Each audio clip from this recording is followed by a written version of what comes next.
Now, the greatest radio shows of all time. Suspense. The Shadow Node. Washington calling David Harding, counter-spy. Classic radio theater. The Great Gildersleeve. Fibber McGee and Molly. Dragnet. Gunsmoke. The Lone Ranger. Now, step back into our time machine with your host, Wyatt Cox. Good evening, friends of the Inner Sanctum. We go back to wartime, February 18th, 1945, but a show that has nothing to do about the war, although it is scary. The show is The Weird Circle, the episode name, the-oblong-box. This originally broadcast February 18th, 1945.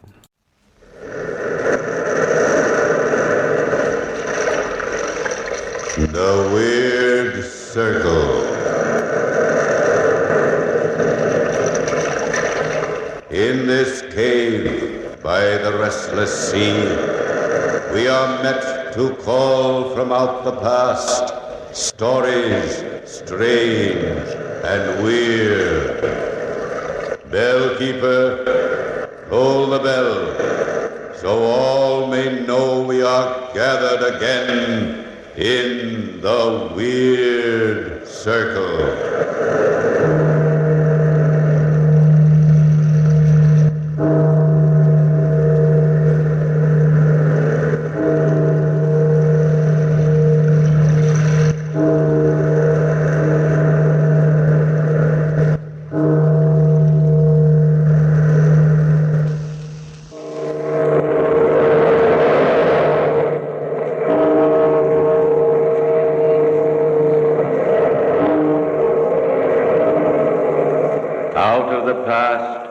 Phantoms of a world gone by speak again the immortal tale, the oblong-box.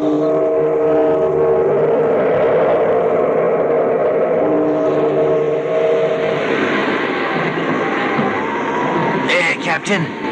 There she is. Hand me your glass. Aye. 5 aboard. Very well, turn about.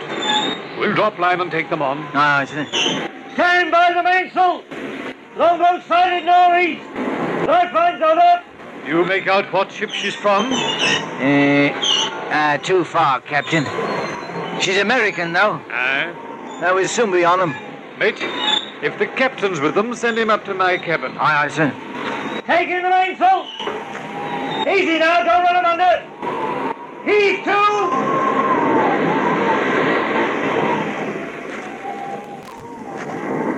That's about all, Captain. We'd been at sea in the longboat for 2 days when you sighted us. Just about done in. My friend here, Mr. Allen, was the only passenger to survive. You say you're from the packet ship Independence, eh? Aye. What cargo were you carrying? Cotton, a little hemp, and some timber. I see. And that was all? Aye. Did you happen to pass some drift, Captain? We did. But nothing you just spoke of. Would you care for a little more grog, gentlemen? Thank you. And you, sir? Yes. Yes, please. No, we passed nothing adrift that you mentioned, but we did hoist aboard something rather strange, you might say. It may not have come from your ship, though. Could only make out the port of embarkation and the date. Charleston, South Carolina. August the 2nd, 1881. That was our port. That was our date of sailing. Captain, what was it you took aboard? 2 bodies. Passengers, I suppose. A man and a woman. Rather unusual, though. The woman was in a coffin. An oblong box. You seem startled, Mr. Allen. I am. And the man? That's the strange part. He was lashed to the coffin by an inch-thick rope. From your reaction, Mr. Allen, I presume you know something about the box? Yes, I'm afraid so. Then, Mr. Allen, suppose you relate the entire story. Very well. To tell you the truth, Captain, I'd intended telling no one. You see, as Captain Hardy told you, the dead man had been a friend of mine. I'd hoped the the sea would keep its dead. The man whose body you found tied to that oblong box was an artist from New York. His name was Cornelius Wyatt. As I remember, Wyatt had been married only a few months when I met him quite by accident. It was at our port of sailing, Charleston. I had been on board only a few minutes when I heard his voice calling me by my first name. I was quite surprised to see my old friend. Edgar Allen, hello there. Wyatt! Why, heavens, man. How are you? Oh, it's good to see you. How long has it been? Oh, a good year since I saw you last, at least. Let's see. Yes, since 1877. All the places to meet you. Now, tell me, Wyatt, is your wife aboard? My wife? Oh, yes. Good. More people have raved about her astounding beauty to me than I could possibly count. I've sworn to see her with my own eyes. Where is she? I'm sorry, Edgar. I'm afraid that would be impossible. You see, she's ill in her cabin. Oh, what a shame. Well, then, later, I'm sure No. Really, I think she'll remain in bed for the rest of the trip. Her health wouldn't permit it. Oh, come, Wyatt. You wouldn't cheat me of this chance to meet your beautiful wife. The sea-air'll do her good. Or is it because you're jealous of such beauty, huh? Please keep that remarks to yourself. My wife's appearance should be of no concern to you. Oh, but, Wyatt, I was only joking. I meant no harm. Your humor is not appreciated, Mr. Allen. Well, forgive me. I assure you I meant no harm. I beg pardon, sir. You, Mr. Wyatt? Yes? That there box of yours, you're having it shipped in the hold? Confound it, man. How many times must I give these instructions? My cabin, you understand? It must be put in my cabin. Must I tell the captain himself? Sorry, sir, but there's hardly any room for such a large box in your I don't care how little room there is. That box will go into my cabin if I have to move it there myself. Very well, sir. Sorry, sir. Confounded fools. Must I beg them to carry out my instructions? Is that the box? Excuse me, Mr. Allen. The clumsy fools may drop it. I'd better watch them. I'll see you later.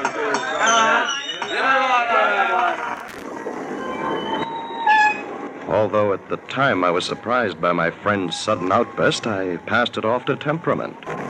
After all, he was an artist. At the moment, I was more concerned over the oblong box than over my friend.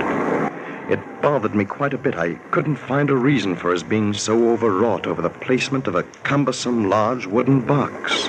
And furthermore, I couldn't find a reason for his use of one that shape. It was about 6 feet long and 2.5 feet wide. To me, its contents were a mystery. At first, I excused it as containing a number of his precious paintings. About 3 days out of Charleston, I met Wyatt again. He was walking about the deck.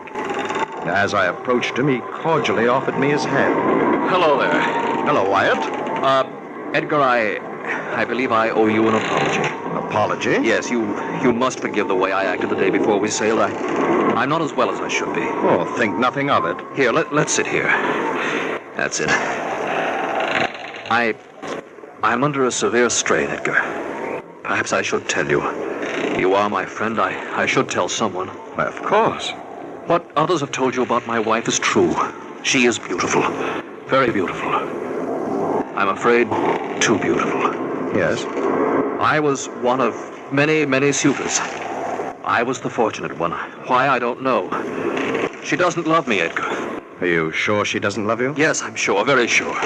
Since I've been married, she's done her utmost to make me jealous. She knows how I worship her beauty. She knows her power. Men have always loved her for it. They still do. I know, Edgar. I'm suffering because of it. There are men today who would give anything for my wife's hand. Anything. She knows it. She taunts me with it continuously. The way she looks at me, laughs at me. You're in love with her? Desperately. You'd never give her up? Never. And she knows this? Of course. That's why she taunts me. Well, perhaps if I could see her... No. She's still ill. Oh, I'm sorry. This trip. You know why I'm going to Canada? Do you know why? Paintings? I'm taking her away. Away from all those men. She'll learn to love me. I'll make her. I'll keep her beauty for myself. Perhaps this is an extreme. Extreme? No, it's the only thing to do. You don't know the torture I've suffered.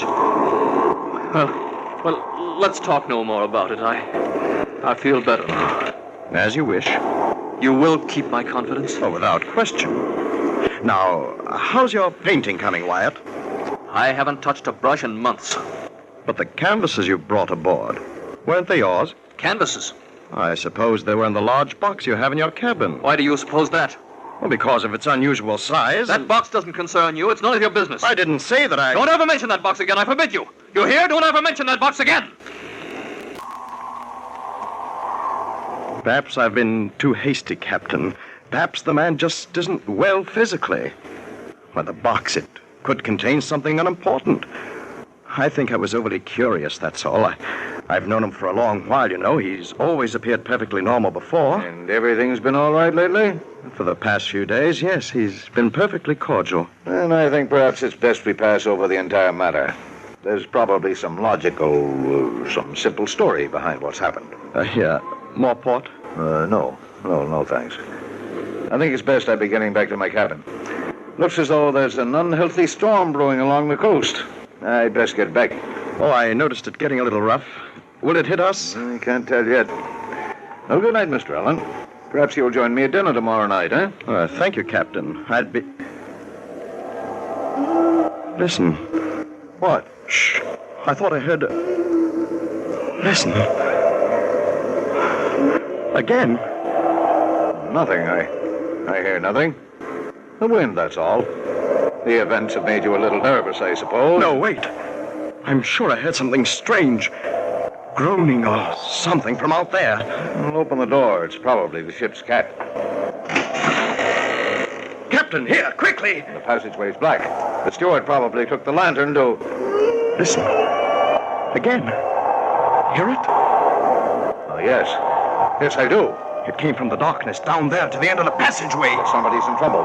Who has the stateroom at the end of the passageway? I think Wyatt. The first two are empty. Well, come along. Pull your cabin door closed. I'll get a lamp. The darkness... No, I know my way. We may need the darkness. Very well. Now, stay close.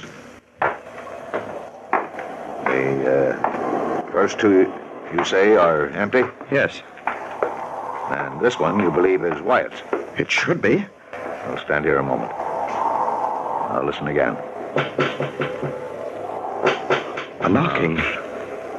Tapping. I'll try this latch. I'll open it as quietly as possible. There's no light under the door. Stand back. Easy now. What? Blast it. It's locked from the inside. Well, someone is definitely in there. I am going to knock. Now listen closely. Someone is in there. You heard it? Hello in there. Is that you, Wyatt? This is Alan. Anything wrong? Hello there. Huh. No answer. I don't like this. Open the door, Wyatt. It's the ship's captain. I'll be forced to break in. Here, help me. Help me as I count three. Go on. 1, 2. Ready now. 3. Where are you, Wyatt? Wait. There's a lantern by the port. I'll strike a light. Stand here and... Empty. The room is empty.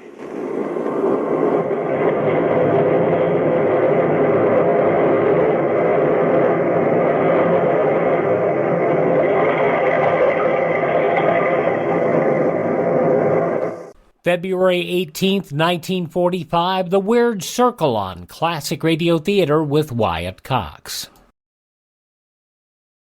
You're listening to Classic Radio Theater with Wyatt Cox, and now more of The Weird Circle, February 18th, 1945, The Oblong-Box.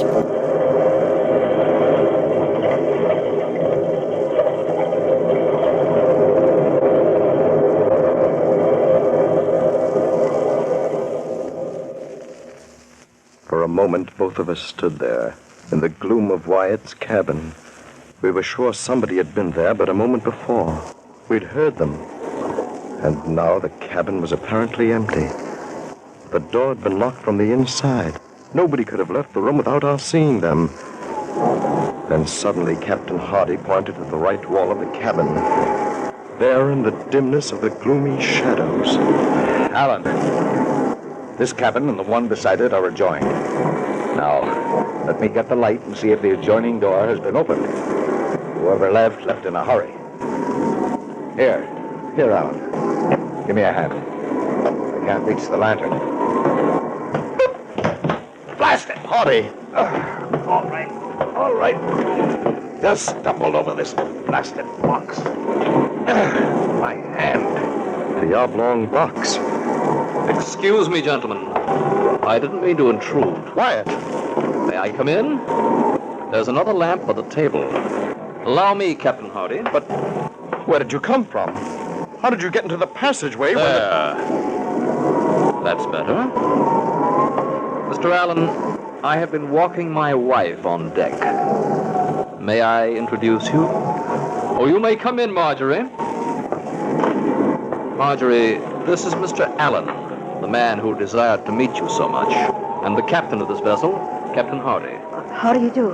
You do. And now, gentlemen, may I ask the reason for your breaking in? We heard a noise, a cry. We thought it was from your cabin. That would have been impossible. There was nobody there. Are you sure? We heard... Of course I'm sure. There was no one here, I tell you. And now, gentlemen, if you don't mind... Wyatt, before we go... Yes, Mr. Allen? Ask your wife to remove her veil. Marjorie, would you please oblige the gentleman? My wife, Mr. Allen. Your wife? But she is beautiful, isn't she? Yes. Yes, she is. You, too, seem stunned. Quite. Yes, quite. Captain Hardy, come. Thank you, Wyatt. One moment, Captain Hardy. Yes? Would it be too much to ask for a new cabin door? This one seems to have suffered slightly. I'll see to it. Good night, gentlemen. Hurry. To my cabin. His wife. Did you see his wife? Yes. She was hideous. His rave about her beauty. Why, he's mad, Captain. Hopelessly mad. She was horribly ugly. Yet she was familiar. I've seen her before. I know it. Where? Did you notice the door leading to the adjoining cabin? No. It was open slightly. Someone could have left Wyatt's cabin and reached the passageway through the empty one next to it. Hardy, Yes? your hand, Huh? covered with blood. Well, you must have cut it yourself when you fell. Here, let me wash it off. No, it isn't cut. Yes, but that blood. It isn't mine. Well, then where did you... The oblong-box, Mr. Allen. The oblong-box. What was behind this terrible mystery neither of us knew. We would inform the police as soon as we put to port. From then on, I saw nothing of Wyatt. 2 days passed since the incident in his cabin. And on the second day, Captain Hardy warned all the passengers of what was in store for us. We were forbidden on deck, confined to our cabins. We were being blown out to sea by a furious hurricane wind. On the fateful night, I was lying fully clothed on my bed. The sea was sickening. The ship was yawing terribly with each plunge. I was expecting the worst at any moment. Then suddenly, above the roar of the terrible gale, I heard a strange sound coming from the passageway before my cabin. I was a little bewildered at first. For a few moments, I sat there on my bed, wondering. And then... Edgar! This is Wyatt! Do you hear me? What is it? I need your help, Edgar! I need your help! Go back to your cabin, Wyatt, you hear? Get out of the passageway, it's dangerous. The ship may... Please open the door, you must! You must help me, you're my friend, Edgar, please! Very well. What? Good heavens! My box! I've got to get it on deck. I've got to. The ship may break in two at any moment. Please help me. I can't manage it alone. Please. You must be completely insane. The storm is too high. It's suicide, I tell you. You'll be blown overboard. Just to the door. You don't have to go on deck. I have some rope. I'll lash myself to the stays. I'll be safe. Please. Yes, but your wife. You can't leave your wife alone now. Go back to her. Snap out Just of it. up the stairs. Please, Edgar. You're my friend. Please, Edgar, please. Very well. To the top of the stairs. The other end. Take the other end. That's it. Go on. I have it. Hurry, it's heavy. All right. Here. This way. Up these stairs. I've got it. Here. Don't drop it, Edgar. Don't drop it. All right. All right. A little further, Edgar. Just a little further. Now. There. The Oblong Box, an episode of The Weird Circle from February 18th, 1945. The conclusion following these messages from your favorite station. You're listening to Classic Radio Theater with Wyatt Cox.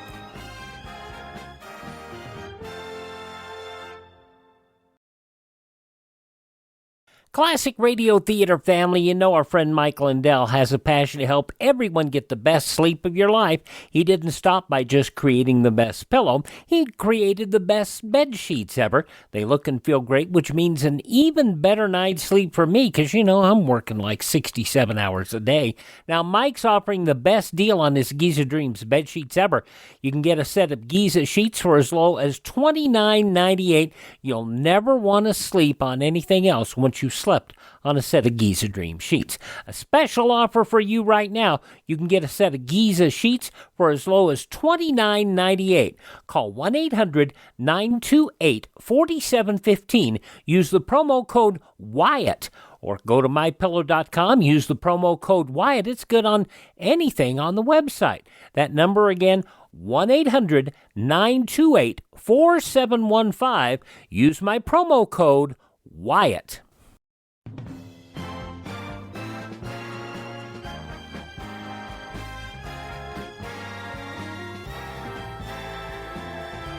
Now on Classic Radio Theater with Wyatt Cox, the conclusion of The Weird Circle and the Oblong Box, as it was originally broadcast February 18th, 1945. This is as far as I go. Oh, thank you, Edgar. Thank you. You don't know what this means. Now, go back to your cabin. I can't. I must get my box on deck. Then I leave. No, please. One other favor. Hold this hatch while I push the box out. I beg you, Wyatt, use your head. The water will swamp us. Listen to it. Please, Edgar, please. Well, then, stand back. I'll open the hatch. I'm not responsible for you, you fool. Hurry! Confound you, hurry! We'll be swamped! For heaven's sake, Wyatt, you'll never make it! Wyatt, watch out! Come back, you fool, come back! I've got to close it! Come back!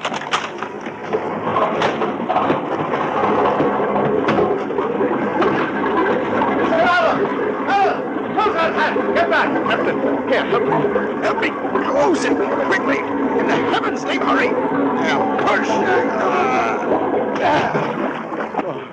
What in thunderation were you doing? Wyatt, he's out there. He took the box. Good heavens, he's done for. No, it's too late to help him now. I'm afraid we're going to have to abandon ship. She's breaking. Starboard lifeboat, they make for it. Yes, but Mrs. Wyatt, she's below. She'll be killed. I'll get her first. The starboard boat, Edgar. The starboard boat. Mrs. Wyatt, to the boats! Mrs. Wyatt, we're sinking! Come on! Mr. Allen, where is he? Where is he? Hurry this way. Run! No, wait, please. Please, listen. In the name of heaven, woman, come on, quick! No time to lose! Good Lord.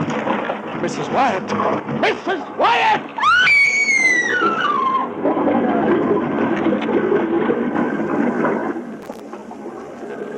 Then suddenly she disappeared before me.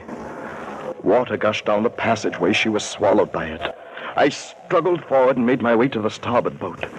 I jumped for the swinging davit and lowered myself as speedily as possible into the longboat. Captain Hardy joined me with 3 others of his crew. And then, just as we pushed out from the trembling mass of wreckage, I saw it. Hardy did too. Standing to aft, I saw Wyatt. He was binding himself tightly to the oblong box. He stood there for a moment. I thought, laughing. Then in one brief instant, he was gone with the ship. Into the sea. And, that's all? Yes. I see. Would you gentlemen be so kind as to follow me? This should prove rather interesting. This way, gentlemen.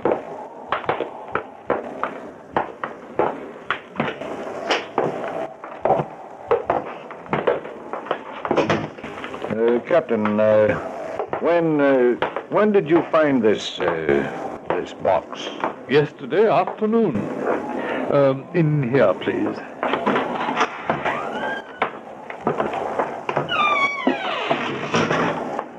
Mr. Allen, hand me that lantern and watch the stairs, please. They're rather sharp here. Lead on. Ordinarily, we would not have bothered with a floating body. It's generally some poor wretch from a wrecked vessel. However, due to the box and the peculiar circumstances, I thought it best to hoist it on board. Yes, but the decomposition... Oh, the salt water helped preserve them for a while.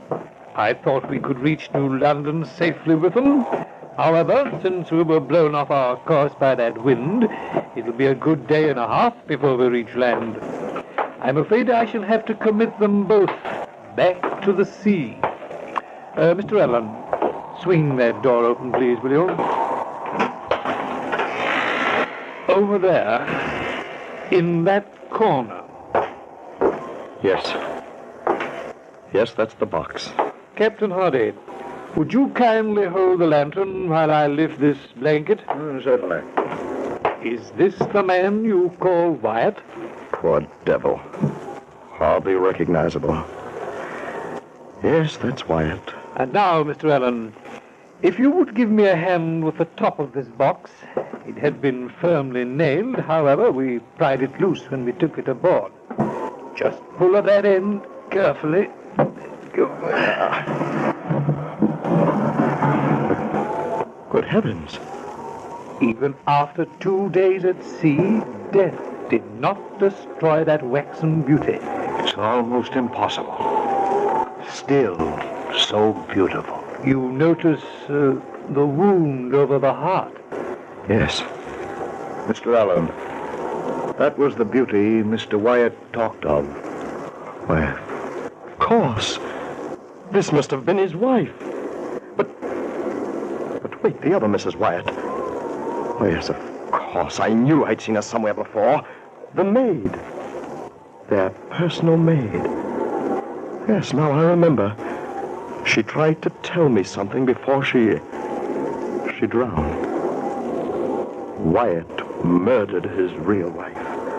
If only we had done something sooner. Murdered his wife? How could he? Why? Insanely jealous. Terribly jealous. To die with her would be better than to live with her and her beauty. He planned to murder her on that trip when I saw them stowing that box. Remember the groans? She was murdered that night. The blood, it was fresh. Remember the tapping we heard as he nailed her in this coffin. Hardy, I think we'd better leave. Yes. Yes, Wyatt. Your wife is very, very beautiful.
No credits for any of the actors, just the fact that the Oblong Box, as you probably know, adapted from an Edgar Allan Poe story.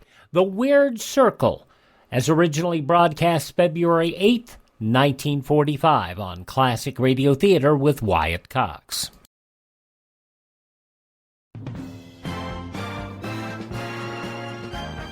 Now on Classic Radio Theater with Wyatt Cox, let's head down to Pine Ridge, Arkansas, an episode of Lum and Abner, February 18th, 1953. And now, let's see what's going on down in Pine Ridge. Hello, folks. I'm Dick Huddleston. I guess you remember about the, well, I don't know what to call it. Anyway, the thing that Abner bought at an auction without intending to and without knowing what it was. Well, that's Abner for you. Now the old fellows have it over at the Jot 'em Down store, still trying to figure out what it is. Abner, are you sure they ain't a set of directions with this thing, Summers? I've looked everywhere and I can't find none. Did you look in the box it come in? Yeah? Well, that's sure peculiar.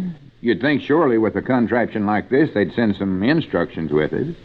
I reckon some of this junk ought to be put together. Yeah, I was thinking that, too. Maybe if we could put it together, we could tell what it is. Well, I don't know what goes where, though, Lum. That's the trouble.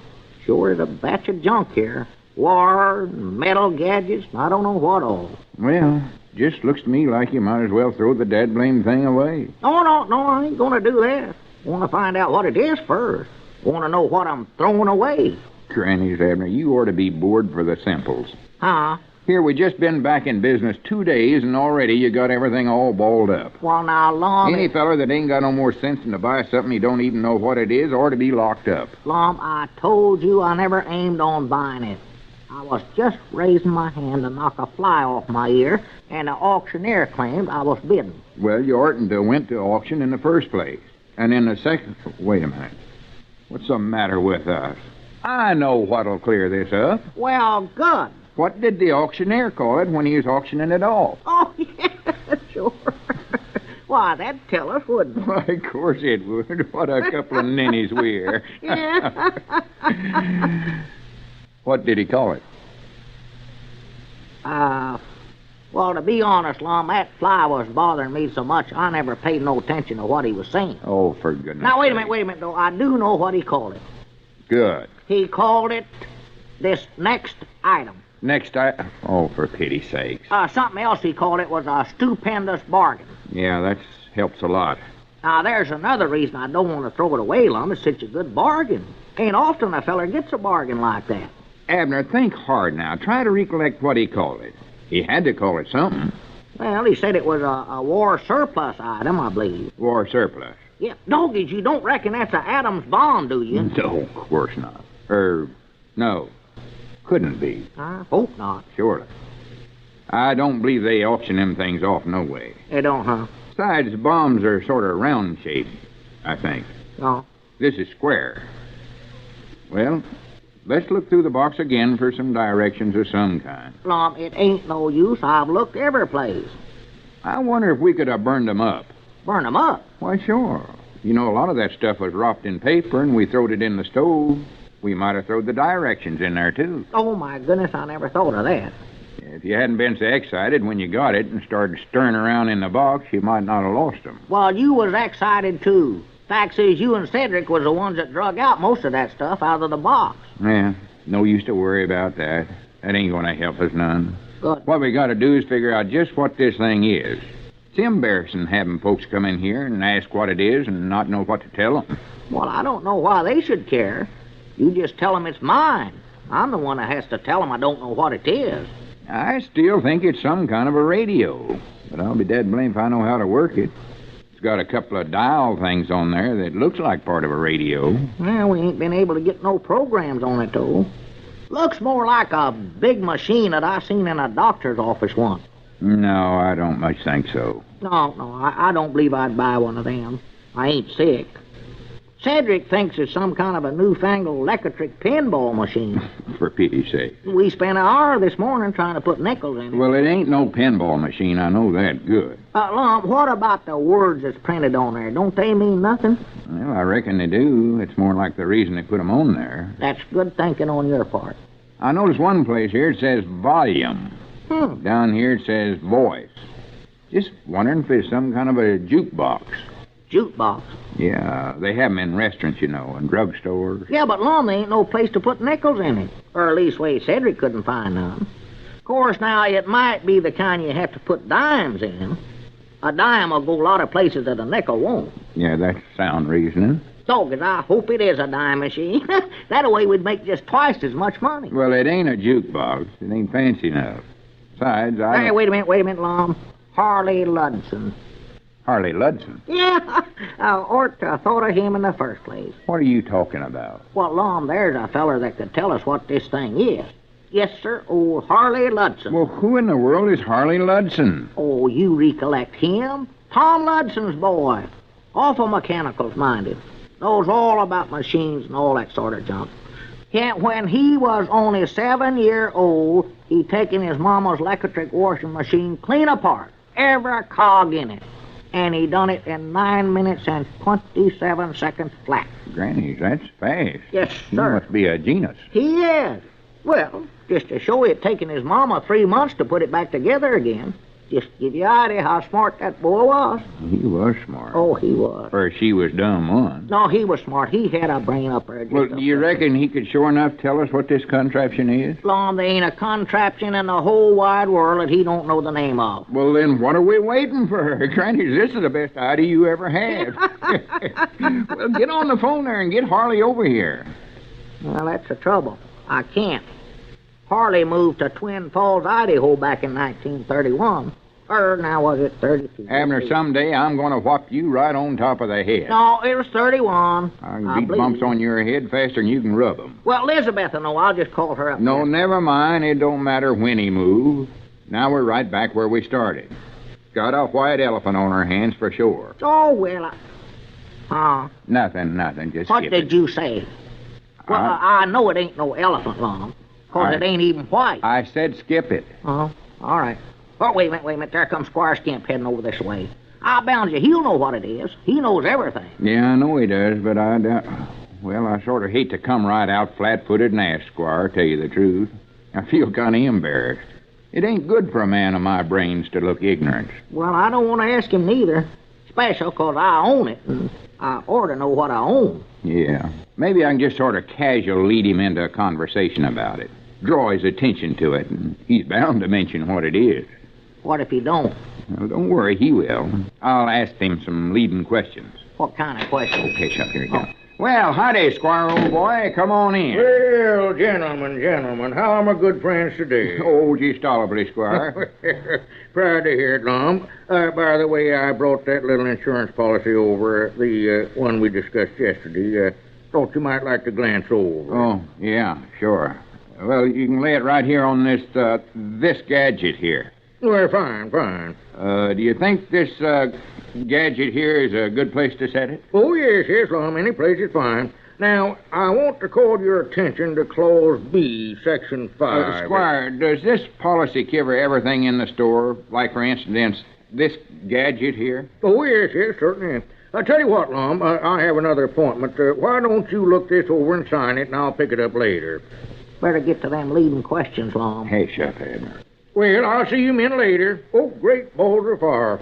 When did you get this thing, Lum? Oh, yeah, I was wondering if you was going to notice that. Where? You mean this thing here? Why, yes. You're the last person in the world I'd ever expect to buy one of those. Well, actually, it belongs to Abner. To Abner? Well, that's even more surprising.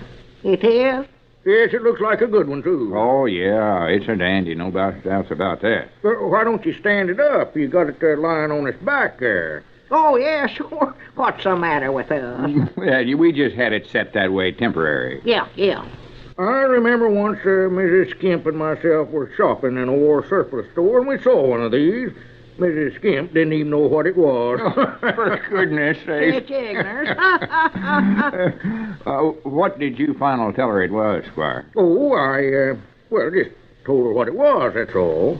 I see. Yes, you know, a good one like this, if you take care of it, it'll last you a lifetime. Well, that's nice. What do you plan to use it for, Abner? Well, I, sort of planned, Mom, what was I going to use it for? Oh, just regular stuff. Yes, well, that's the way to get the most out of it, no doubt about that. You ain't got any suggests how we could use it, have you, Squire? Well, you can tell that better than I can, Lum. You know what you want it for. Oh, yeah, sure. Yes, you're going to get a lot of good out of that, man. Yeah, I can see that. It's a good hobby to have, and I think you're wise to take it up, Abner. Well, thank you. Well, I hate to rush off, but I got to. I'll be back for the polish after a while. So long. Yeah, so long. Yeah, so long. Doggies, he's a smart fella. Oh, he's smart, all right. But we ain't no further ahead now than we was before. I don't see how he could have did all that talking and not mention the name of this thing just once. Well, he might have told us if you hadn't acted like you knowed so dad blame much about it. Me? You was the one that kept bowing and grinning and nodding your head. For goodness sakes, he's coming back. Say, did I leave my pipe in here? Why, I don't know. I'll look around here. Squire, can I ask you a question? Why, certainly, Abner, certainly. Well, I hate to show my ignorance, but just what is this contraption? Why, it's a shortwave transceiver. Oh, sure. Oh, yeah. What's the matter with us? Here's my pipe right here. Well, I'll see you later, man. Lum, Yeah. what's a shortwave transceiver? I ain't got the least idea.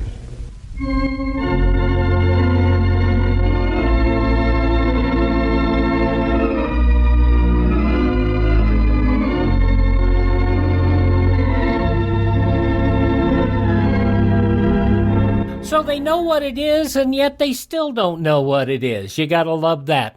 February 18th, 1953, Lum and Abner on Classic Radio Theater. If you take time to visit my webpage, classicradio.stream, you'll find all sorts of interesting things about old-time radio, how to build your own collection. You'll be able to contact me there, find our social media links, and you'll be able to stream our shows on demand. classicradio.stream. You can also find our shows on iHeartRadio, Spotify, Spreaker, TuneIn, Apple Podcasts, Google Podcasts, the iHeartRadio app. I mentioned that, didn't I? But also on Amazon and on Audible. Just search for Classic Radio Theater with Wyatt Cox. Please thank this radio station, support the advertisers, tell your friends that great radio shows are right here at this spot on the dial. Classic Radio Theater with Wyatt Cox on your favorite radio station.